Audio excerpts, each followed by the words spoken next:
praising the president's address to the nation last night and adding that now is the best chance for Republicans to fund the president's border wall. To my Republican colleagues, this is the best chance we'll ever have to help President Trump get border wall funding. The only way we lose is to give in. If we'll stand firm, put deals on the table that make sense, we will win this on behalf of the American people. But if we undercut the president, that's the end of his presidency and the end of our party, and we deserve to be punished if we give in now. Senator Lindsey Graham standing up as, frankly, no one else in the U.S. Senate has. Joining us tonight, Congressman Mark Green of Tennessee. He's president of the incoming Republican freshman class. He's a doctor, former businessman, an Iraq and Afghanistan war veteran. Good to have you with us, Congressman. And Thanks, Lou. Or do you Thanks for having prefer me on the doctor?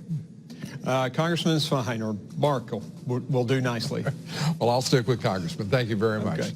Okay. Let's turn to the party's standing, as Senator Graham said, firm with the president. Frankly, I've seen some wobbling, but I haven't seen anyone defect from the president. Your perspective? My perspective is we're standing together with the president. I mean, it really is a crisis at the southern border. When the Washington Post says it's a crisis, it's a crisis.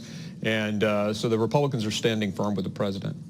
And when we look at just one statistic, 72,000 overdoses, fatalities in this country in 2017. We don't yet have the numbers for 2018.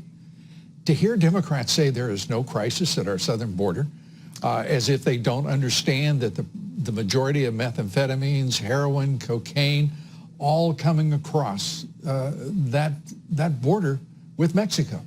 Yeah, I'm a physician, so I get it. I'm actually an emergency medicine physician, and I have treated heroin overdose. I have seen people who are addicted to heroin. When 90% of the heroin comes across the southern border, there's a crisis. Yeah. And I know the Democrats want to say, well, it's coming through ports of entry, but that's what we've caught. I mean, what about the tons of it that are going by the barriers, going by the ports of entry that we don't have any record of? It's just disingenuous on their part.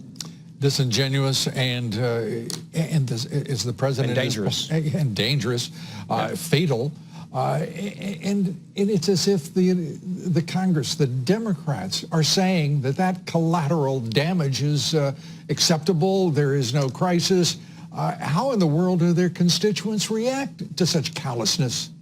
I don't understand it myself. I mean, you think of the women that are making the trek through Central America. New statistics show that almost 1 in 3 is being sexually assaulted as they make that trek. This is a humanitarian crisis.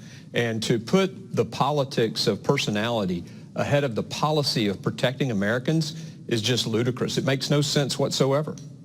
And the president, faced with the prospect of having to make a unilateral decision on declaring a national emergency at that southern border. Do you support him if that is his choice? I support whatever means it takes to get it done. I mean, we have a crisis at the southern border, and it's time to act. And it's pretty clear the Democrats don't want to participate in the solution. They've had many of opportunity to negotiate, and they're just walking away from the table. So it's time for the president to do whatever it takes. Congressman, we thank you for being with us. Again, congratulations on your new title, Congressman.